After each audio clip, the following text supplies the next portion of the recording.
trillions of dollars. That's what our politicians are doing right now. About like, just real quick on the universal healthcare thing, like the way you should look at this is like, you know, should the average American be paying like 10 grand a year on health care, or should they to private healthcare, private health insurance, or should they pay like 4 grand a year to like a federal universal thing? You know, like it's a simple question. You know, it's easy. It's not difficult. Some of these other things like universal background checks on guns, you know, like some of these things they're just crumbs. They cost like next to nothing. You know, like anti-monopolistic laws. Like people are broadly against corporate monopolies. Okay, people want to see like more anti-monopolistic laws, you know. So, like what? That's just we already have. Like what? I mean, yeah. Thank you, Marshall. Like I'm wondering what in the world is he talking about? Sarbanes-Oxley? Like what are you talking about? Like what transparency? What else do you want? What's your concern? We have antitrust laws. You know, and it's weird the stuff you're saying because, and then you're speaking as if this is what polls the highest, maybe with you and your constituency, but what polled the highest in this election was our border and our economy. So, like the stuff that you're talking about, it wasn't polling at the top. It may be for a group of Democrats somewhere, but not nationwide, and clearly 77 million people didn't agree with you. You're just misunderstanding what I'm saying.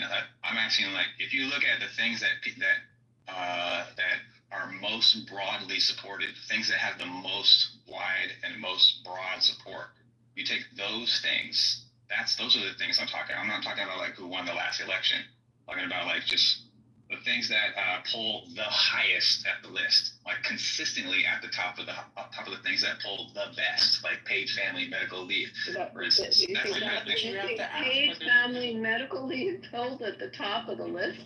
I don't think so. Whether you can afford those things after you've established whether they're broadly popular or not.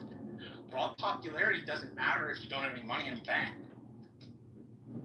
Yeah, but I mean, like my point here is like. We have all these really popular things. Okay, people just like. It doesn't matter whether you're Republican or a Democrat. People just like them. They want them to happen. So it doesn't matter what your alleged cost concerns are. I'm sure there's it's not an there are ways. Look, Marshall. Look, every time you interrupt me, I lose track of where I am. It's just rude, Marshall. Okay, it's just rude.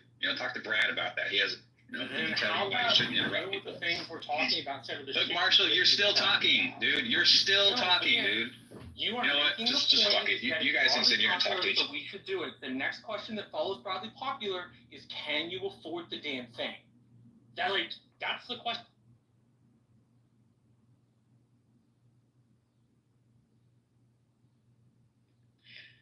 Well, I think it's. I know there's a lot of people in my country that feel the same way as him. I mean, I think a broader question is like, does your average citizen have enough good access to accurate information to know what to demand from the government? So I know that economics is a very difficult field. There's a hell of a lot of moving parts to it, Yeah, there certainly are. Dude, like I said, it's not necessarily about whether it polls well, it's about whether you can do it. Something may poll well, right, and you may really want it, but what if you can't afford it, or what if you can't do it? The doable question is like a critical question as to whether any of those policies are even affordable or not.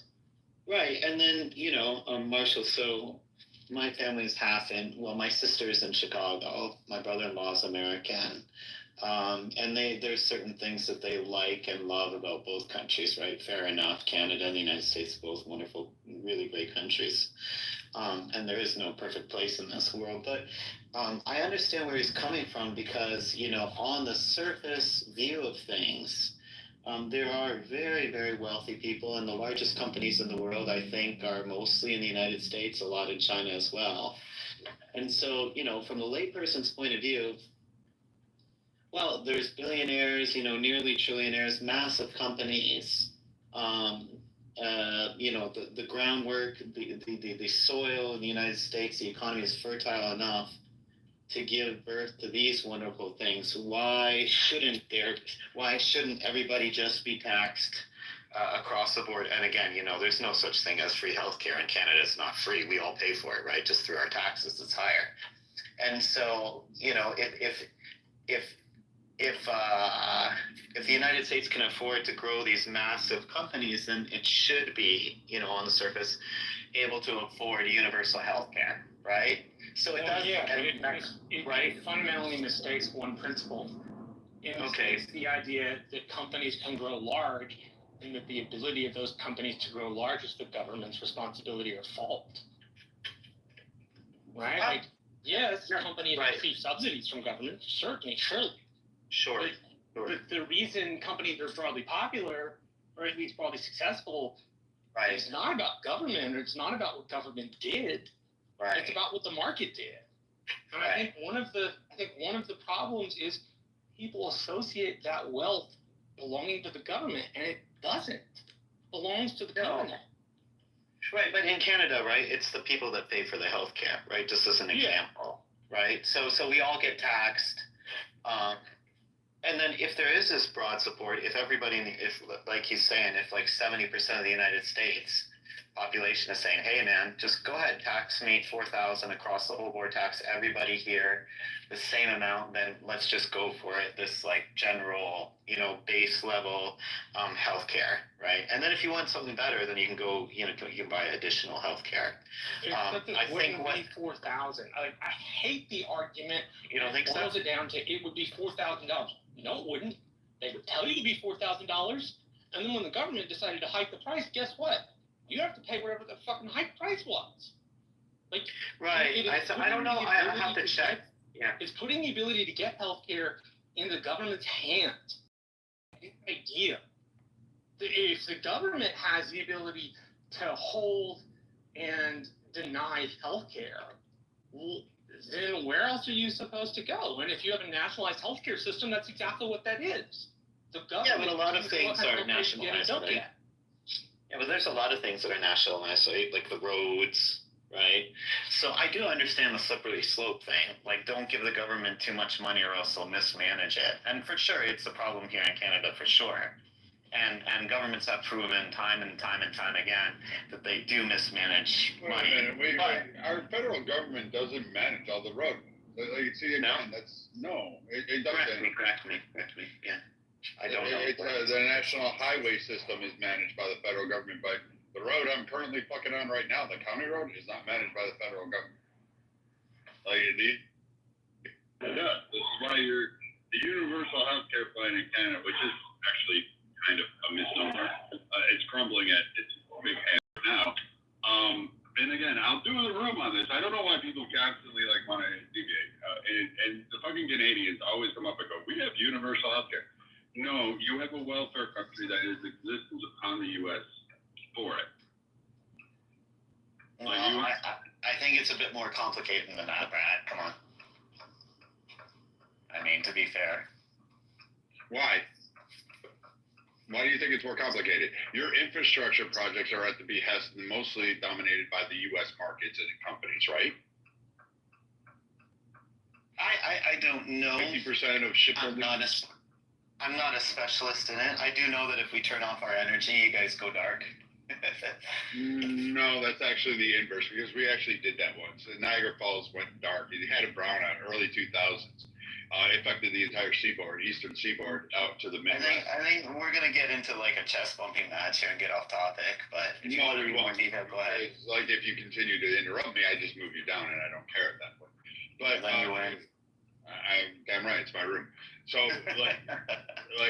again, we had this happen with Niagara Falls. It went to a brownout. The power shut down.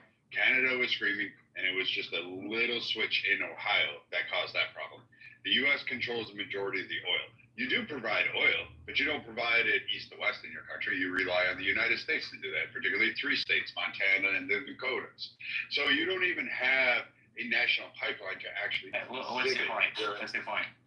So again, here, let me show you this. This is where Canadians like just need to be in the audience. Like I don't like you guys. I really don't. Like Clubhouse has really made me think I can't stand Canadians. I don't know what it is.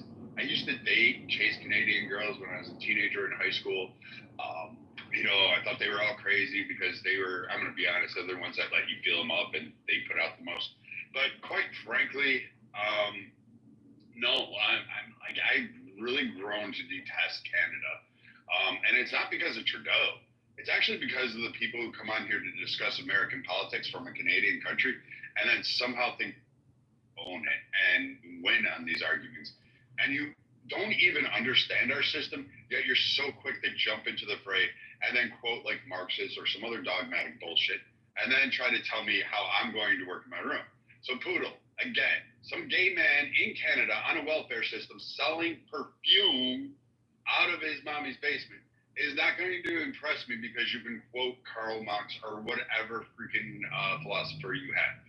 It's not. And then brag about the healthcare system in Canada because it's the only thing you know and you haven't experienced anything else. We have socialized healthcare systems in here. We have different payers. We have a variety. We have your own system incorporated in many other systems. You just don't know it.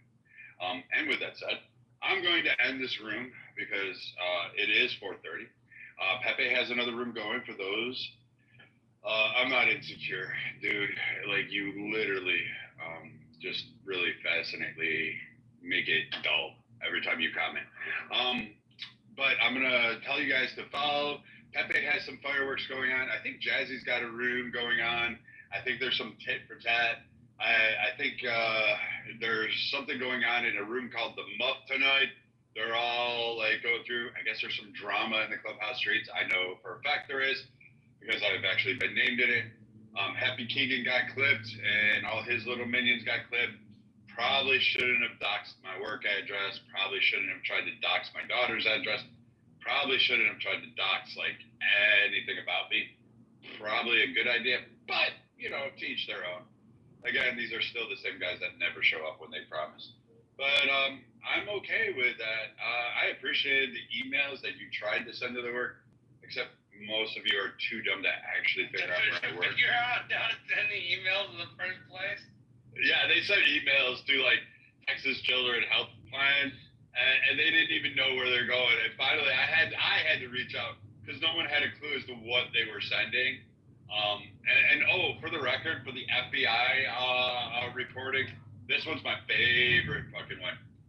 There used to be a guy, Shane, on here who used to report to the FBI all the time, any conservative or Republican. We've all been reported. I've been reported, 670,000 times. You're not going to get anywhere with it. The FBI is not concerned with a guy like me. Shane. Yeah, see? He was a pain in the ass. He was. Sorry I was so mean to Elliot. I can't stand it when people don't use their fucking brains. It bothers me a lot. Yeah, I know that's most Canadians. But I mean, overall, I will say this: you go ahead, report your FBI thing. I'm just going to advise people. I was right on the Edmund campaign or the John Kitover campaign.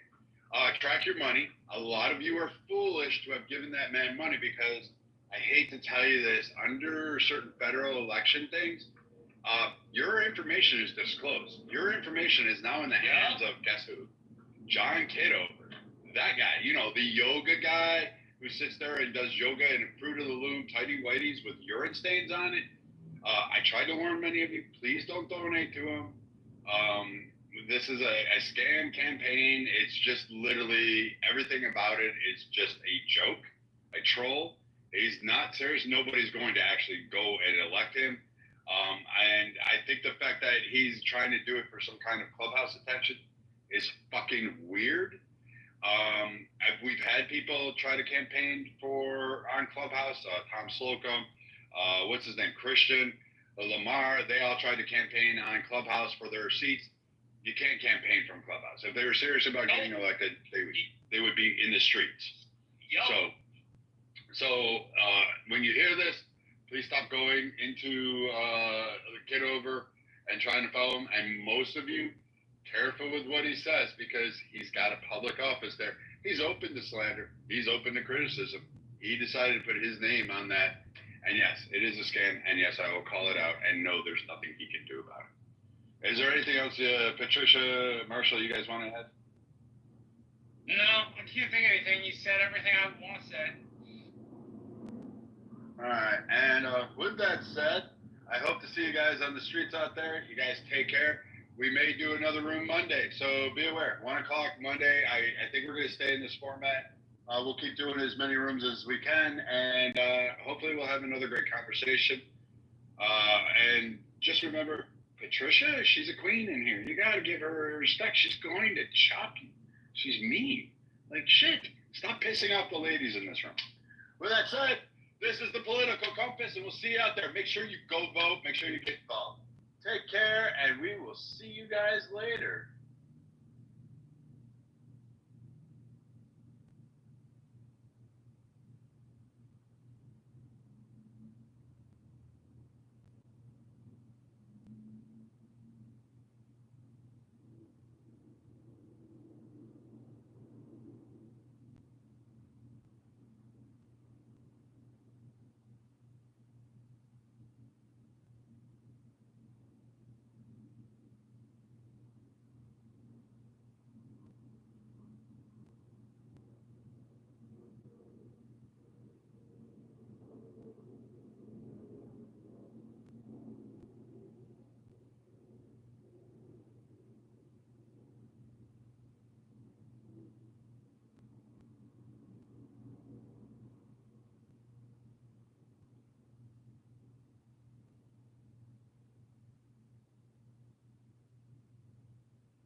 their words.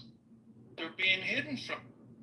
Makes me more curious and more more focused on. Yeah, I think we need to see what is being hidden from us, and I don't know how we're going to find out what the quid pro quo was to get Ghislaine Maxwell the cushy treatment, which is a violation of the protocols of the Justice Department that she's being held in. But then violating protocols is a specialty of the Trump administration and Donald Trump, so it's not all that surprising. But I'd like to, it's something that ultimately needs to be discovered and needs to be learned by the American people. And I'll land there. Thanks. To your point, Alex, I fear, and I would not be surprised if my fears prove true, that whatever the Oversight Committee ultimately releases in with regards to the files that they received today will be unsatisfying. I almost made up a new word. Unsatisfying to the people who have a thirst for knowledge over this issue. I hope I'm wrong, but I fear that I am right. I think what we're seeing today with these Maxwell transcripts is just a precursor to all of that. And the way that interview was conducted, by not asking the question that I suggested should have been the very second question that Chris just articulated as well. If there is no list of people who participated in this depravity of defiling minors, young women and teenagers, maybe children, what do you know about it? You were there. If that question is not asked, was the non-asking of that question an omission, or was it a commission? Seriously, how could you not ask that question? It's beyond credibility that a person of that stature conducting an interview of such great importance and of such great interest to the American people who ultimately the government works for. And I think we as Americans have a right to demand that these individuals be brought to justice, or if the statute of limitations has run out, at least bring them to justice in the public sphere. That question wasn't asked. Omission? Are you that incompetent that you don't ask the logical follow-up question that even Chris, who's not, as he pointed out, a journalist or an investigator, would know to ask? To me, that's an act of commission, not an act of omission. It appears to be omission, but I think it's commission. So by commission, you mean extending the cover-up? Yes, of course. Okay, it's just a word I don't normally use, commission and omission. Right. Well, I don't normally use it either. I don't normally use it either. But in this case, look, you can lead a witness.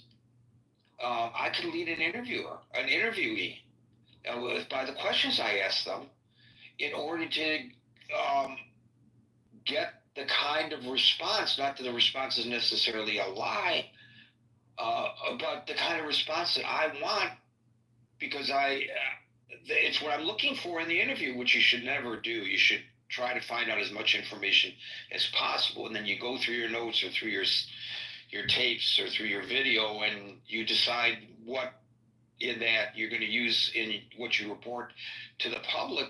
But you don't try to hide things. You don't try to avoid asking questions. This guy avoided asking the obvious question. So you would normally say, Alex, he screwed up. It was an act of omission. It was like he screwed up. He didn't mean to do it. He's just incompetent. No, my argument is, and that's why I use the term, it's an act of commission or commission, commission, because by not asking it, he purposely avoids the question being answered. How can she claim if that question is asked that she doesn't know? I don't recall. She promised, for what it's worth, that she would be forthcoming this time. So everything's on the table. You could ask her anything. Unless there was an agreement made prior to the interview that this question would not be asked, which puts her, honestly, it's a Fifth Amendment issue for her. And so there are agreements that are made prior to whatever happened in the deposition with the lawyers. Of course there are, but there's also on the record and off the record conversations in these irregular proceedings that we are likely not privy to and probably don't show up in the transcript itself. It's not like being in a regular court of law. I've had times when I'm interviewing somebody, and generally the people who try to control what I ask, and I don't do a lot of this kind of reporting, have to do with celebrities, entertainment celebrities, right? There's a great interest. I don't do this kind of gossip reporting, but there's a great interest about the various celebrities and their personal lives. I don't know why. I don't care who's sleeping with who. I don't care who's divorcing who. I don't care who's marrying who. I'm interested in their art. And that's on the rare occasions that I have been in a position of interviewing people whose names you would recognize. I'm there to interview them about their project. I'm not there to interview them about, who they slept with last night. And invariably, the publicist will say, you can interview this person, but you can't ask them this, and this. No, you can't tell me what not to ask. You can ask me, but I'm not going to agree, as it so happens in each case, based on my journalistic style and what I'm interested in covering, I would have asked those questions anyway. But the point is, I'm not going to go into an interview with preconditions. If I get an opportunity to interview the president, and Levitt says to me, "You can talk to the president, but this question, this and that is off the table," I'd either walk away or I would just refuse to adhere to that or agree to it. I would adhere to it if I agreed to it, but I would refuse to agree to it. He doesn't have to answer any question I ask him. It's his prerogative not to answer any question I ask him. But don't tell me what I can or can't ask him. This really smells like there was an agreement what she could be asked and what she wouldn't be asked. And we are left with a whole bunch of nothing. 2 days of transcripts that, at least thus far, what's been reported. There may be, as I said, an Easter egg or two in there, and I'll correct my assessment because it's only based on partial information. If I'm wrong about this, I'll correct my assessment on Monday publicly because I want to always set the record straight with anything that I say or report. And if I misstate something, I'll own it. I don't care. I'll own it. We're all humans. But it really, at this point, appears, and I think it's a logical conclusion based on what we know, that they purposely didn't ask, the $1 million question that you need to get to. That, and that is that the lawyer for the Justice Department, who represents the people of the United States, and the lawyer for Ghislaine Maxwell, had the same goals. Well, herein lies an issue that we have seen in the previous Trump administration, the way he viewed Bill Barr, and we're clearly seeing it in this administration. You see, what you just said is true. The Justice Department represents the people of the United States, not the President of the United States. But in this administration, I think that every department is greatly influenced by the desire to represent what is best in the eyes of the president. And of course, that leads to additional questions about what the president knew, not to suggest that he was involved in anything, but what he knew about his longtime, very close friend. They had a falling out, Jeffrey Epstein. Thank you, Alex. We'll move on. Scott. Thank you. Scott. Sorry, I was. That's okay. That's okay. Couldn't find my button there. Yeah. Well, look, I don't know if they're hiding the truth or not. Very interesting guy that she seemed to go out of her way. It's pretty funny, the whole thing about, oh, I just admire his achievement of becoming president. I mean, this is hilarious, right? I mean, look, I mean, I don't think you have to be a genius to see what. I mean, I think it seems the implications here. This, you know, she got moved to a country club for, you know, trying to help dispel the Epstein, the Epstein mess, which is really becoming a mess. I mean, I think this is interesting. It's one of these things that we've said before. You know, so many of the issues with Trump are, because we're just so partisan, it doesn't really matter, right?